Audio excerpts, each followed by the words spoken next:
المغرب الأمير مولاي رشيد بمهمة ضخمة شبه ملكية داخل وخارج المغرب والعيون بترصده.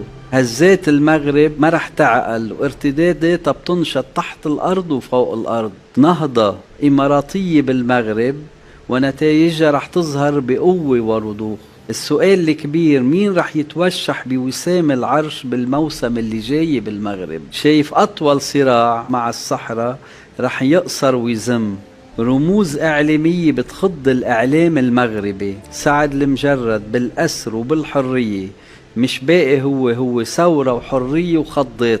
كرة القدم النسائية المغربية رح تهز شباك عالمية. سفيرة المغرب بفرنسا رح تنجح بمهمة شبه مستحيلة. كل ليالي رمضان بالمغرب رح تكون رمضانية. كشف حلقات من مسلسل الشائعات وحملات